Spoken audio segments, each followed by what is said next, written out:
tá? Esse é o primeiro case. Eu abro aqui, Marcos, para ver se alguém quer fazer algum comentário, porque eu estou vendo que tem algumas coisas no chat, mas eu não consigo ver. Se tu conseguires me trazer, se Pode tem alguma deixar que questão para o eu pessoal. estou acompanhando aqui. Se alguém fizer alguma pergunta, eu te interrompo. Mas, pessoal, quem quiser fazer alguma pergunta, pode desbloquear o É isso áudio aí, e por perguntar, favor. tá? Fica à vontade. É só me interromper que eu estou aqui para isso, tá, pessoal? Se vocês sentirem que querem abordar uma outra questão também, eu estou 100% à disposição. Segundo case, tá? Segundo case, ele envolve a parte relacionada com a administração da empresa em si. Sobre uma espécie de limitação dos poderes e como que isso pode ser um incremento em termos de compliance e transparência na gestão empresarial. Esse case é o quê? De novo, uma startup com 3 sócios fundadores. Um é o CEO, é o administrador, o único administrador, e os outros 2 são dev. Tá? Então, eles não fazem parte da administração em si, mas eles são super importantes para o desenvolvimento das atividades.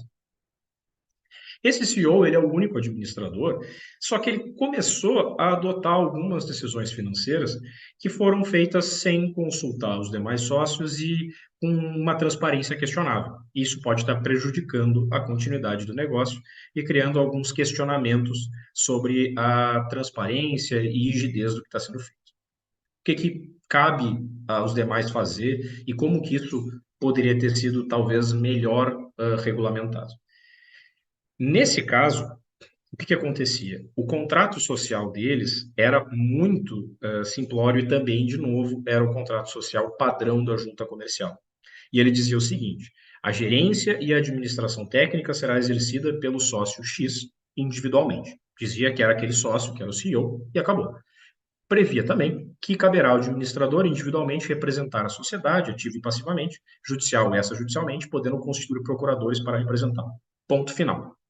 Não detalhava como que essa administração ia ser realizada, quais eram os poderes que ele tinha, o que ele precisava pedir autorização, o que ele precisava pedir bênção. Então, a previsão era o quê? A previsão era que, olha, a menos que o ato que ele esteja praticando coloque diretamente em risco a empresa, ele está cumprindo os poderes que os demais sócios outorgaram para ele na condição de administrador. Como que a gente pode resolver essas questões nas startups de vocês para garantir que os administradores estejam devidamente limitados, para evitar que haja um conflito de interesses numa utilização exacerbada dos poderes? Pode falar, Marcos. Rafael, por exemplo, né, eu acredito que a grande maioria, cara, usou aquele formato padrão, né, como você falou, para abrir a startup. É muito problemático fazer toda a transição para um contrato novo ou pega o contrato atual e, por exemplo, você e sua equipe faz alterações nesse contrato? Como é que funciona isso? Perfeito, Marcos. Ótima pergunta. Essa é uma questão muito tranquila, tá? Eu vou dar como exemplo clientes que nós temos. Nós temos clientes que já são clientes, muitas vezes, que tiveram uma estrutura um pouco mais tradicional e que já têm uma bagagem aí de 10, 12, 15 anos, que estão hoje na 18ª, 21ª, 22ª alteração contratual na junta comercial. Hoje, ele é um procedimento muito rápido e muito tranquilo. Tu faz todo ele extrajudicialmente, porque são pouquíssimas as juntas comerciais que não operam por meio virtual, através de plataformas online, e porque as juntas comerciais elas são estaduais, né? E aí o que acontece é o seguinte: quando se há essa possibilidade de atualização da alteração do contrato social, esse é o serviço que o escritório oferece. Tá, Nós então pegamos. não precisa fazer. Assim, de repente a pergunta pode ser bem idiota que eu estou fazendo. Não Não, bem precisa fazer capaz, um imagina. novo, não precisa fazer um novo contrato. Pode-se pegar o contrato atual e melhorar ele, não é isso? O É Vinícius quer isso fazer uma aí, Marcos. pergunta. É isso aí, Marcos. O que acontece? Tu não crias uma nova empresa, tá? Tu vai colocando alterações atrás de alterações, e aí o que acontece? Vamos imaginar que o contrato, para vocês conseguirem visualizar, isso é legal, tá? Eu acho que é muito bacana tu ter essa pergunta, Marcos. Vamos imaginar que teu contrato social tem 15 cláusulas, tá? Aí tu resolve alterar a cláusula quarta, a cláusula oitava, a cláusula 12ª e adicionar mais 3 cláusulas. Então tu passa a ter 18 cláusulas.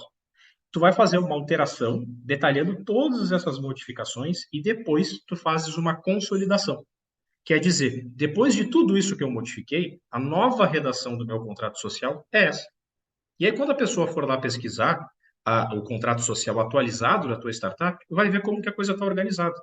E aí pouco importa se anteriormente tu tinha o contrato padrão da junta, que era insuficiente, o que importa é que o teu contrato atual está bem redigido e não tem omissões importantes. Então isso é um serviço muito importante para que vocês tenham no radar de vocês.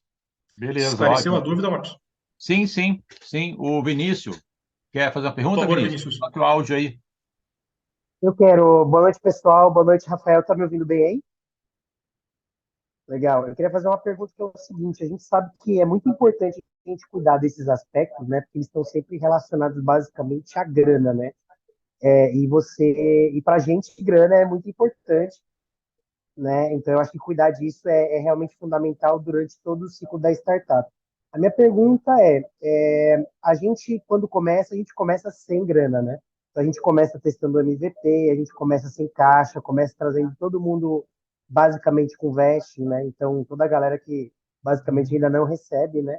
E eu queria ouvir de você, assim, como é que a gente começa a preparar a startup mesmo não tendo dinheiro para, por exemplo, fazer uma grande diligência jurídica, ou a gente não tem caixa nesse momento para fazer uma grande revisão, né? Por onde a gente começa, o que a gente pode ter de dica, o que a gente mesmo pode fazer em casa, o que a gente tem que buscar uma assessoria jurídica especializada para fazer. Então, qual que é a dica para você, para nós aí? Perfeito, Vinícius. Prazer te conhecer, cara. Obrigado pela pergunta. E tenho certeza que é uma pergunta de vários outros, né? Porque é uma pergunta que eu já ouvi várias vezes e ela é super importante.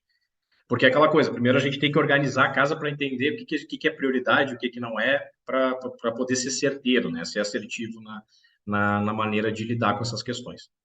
O que eu já te destaco desde já é que como a gente atua já há bastante tempo nesse segmento, com o atendimento de startups, empresas que muitas vezes ainda estão numa etapa de ideação ou validação, e que essa falta de recursos financeiros numa fase inicial é algo disseminado, são pouquíssimos os empreendedores que podem começar a jogar dinheiro para cima numa fase inicial. Porque tu precisa ter alguma coisa para tu poder fazer uma captação. Então, isso é algo que a gente está super acostumado. Então, o próprio atendimento que o escritório faz a gente já idealizou planos e maneiras de atender os nossos clientes que levam em consideração essa ausência de recursos iniciais. Nós temos condições diferenciadas, planos que são adaptados para uma fase ainda embrionária, uma fase em que os recursos são escassos, para permitir que tu tenha, de uma forma acessível financeiramente, uma segurança jurídica porque é justamente nessa hora que tu mais precisa.